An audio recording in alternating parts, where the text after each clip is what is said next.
Welcome back to Santan Solar, your one-stop shop for all your solar needs. Today we're going to go over the new EG4 Connect app.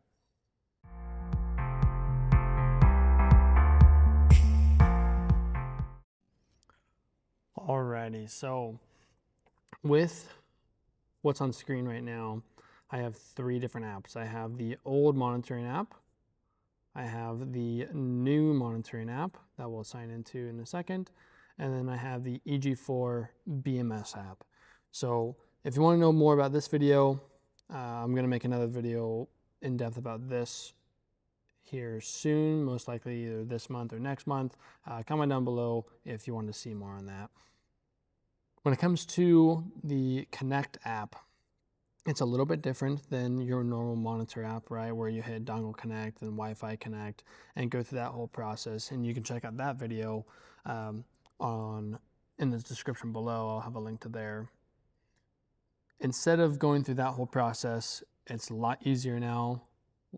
So I'm going to show you, I'm going to do a whole commissioning process on a 12,000 XP. We're going to connect a new dongle to my 12,000 XP, and I'm going to show you that it actually auto starts a commissioning process and asks you a couple questions, and it'll auto put those settings into place. So let me get over to my 12,000 over here real quick. So first what we're going to do is dongle connect, and then we're going to scan for Wi-Fi networks.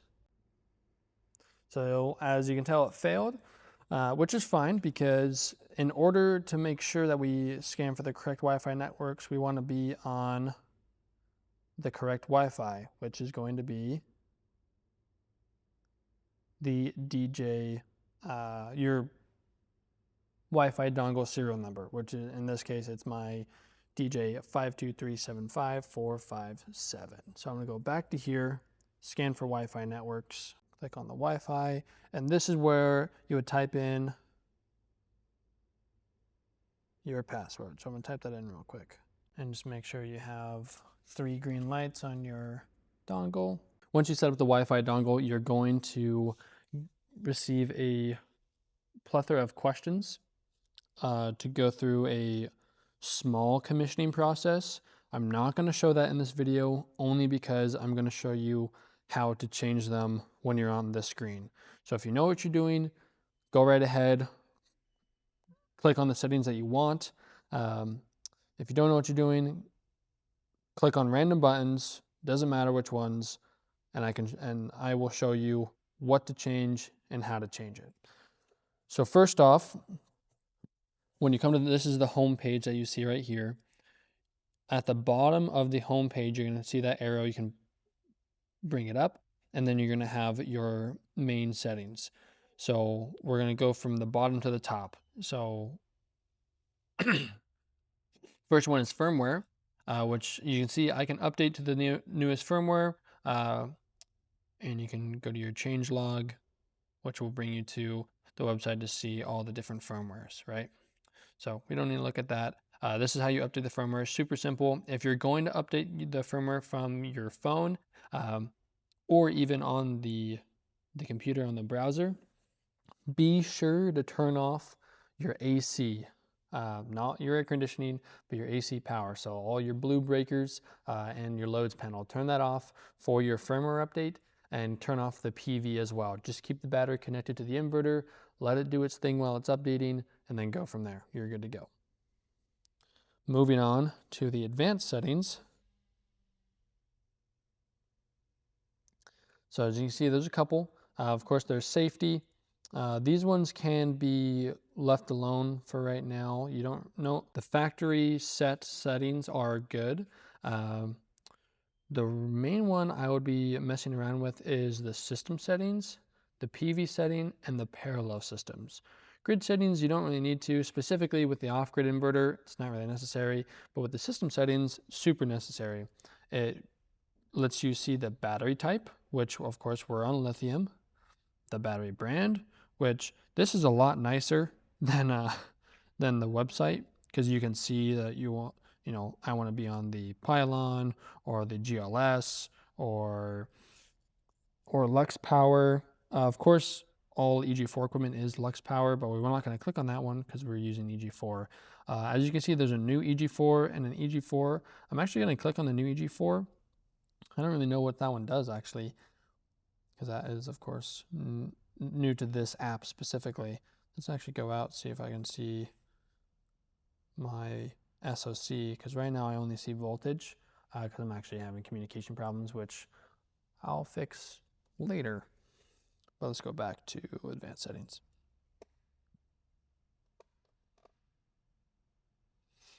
Perfect. Then you can see your on-grid cutoff state of charge and your off-grid cutoff state of charge. Specifically with our on-grid cutoff state of charge, I usually set this to 20%. And then your off-grid, I would also set to 20%. That's just like a happy medium between everything. So that's what I would set it to if you have all EG4 equipment. Going to parallel settings, you only need to work with this if you have multiple inverters. If you just have one, it will auto connect and auto detect on what it is. So let's just save my settings for right now. And then we're good. Let's go to the next one. And then we're going to have our smart ports and aux devices. 90% of the time, no one's going to mess with this unless you have a specific generator you're working with, or a couple different components. I would read the manual. Essentially, that setting is for the people who know what they're doing and are aware of those applications. Other than that, I wouldn't touch them. Operating modes, pretty simple. Time of use, self-consumption. When it comes to off-grid stuff, it's not really necessary because you're going to be running everything off the grid on a critical loads panel. Most people that have these systems, specifically with the off-grid inverters, don't necessarily need to use this. It's always nice if you connect it to the grid so you can pull from the grid when you need to. Like a self-consumption, power your loads with only solar and battery. That's always nice. Like if the grid does go down, you can use the self-consumption mode. I do want to mention, by the way, with the 12,000 XP specifically, because of course that's what we're using for this example. With the 12,000 XP specifically, you cannot use grid and solar simultaneously. You can only use it one or the other. Be aware of that. That's very important to know. And of course, you have your graphs. I haven't messed with the graphs too much on this new app because, of course, this app literally came out 2 weeks ago as of this, maybe 3.5 weeks ago when this video gets released. But yeah, I mean, this is a brand new app. Of course, there's no data when it comes according to this inverter because we also just installed this inverter last week. So, and I barely run anything on here right now. I just do it for testing and videos, of course. But yeah, that is the main. I mean, when you first set up the dongle, it's going to run you through one or two things with the advanced setting. So if you want to set those right away, of course, set it with lithium battery if you're using a lithium battery. Unless you know that there's no communication available, then set it to lead acid and then the amp hours accordingly to your inverter. Of course, if you have the 6,000 XP, if we're talking off-grid, then you need 200 amp hours battery bank minimum. And then with the 12,000 XP, you need 400. That's not saying you have to buy 4 100 amp hour batteries or a 48 volt 400 amp hour battery. If you don't, that's fine. You can use 200, but you only have half the output.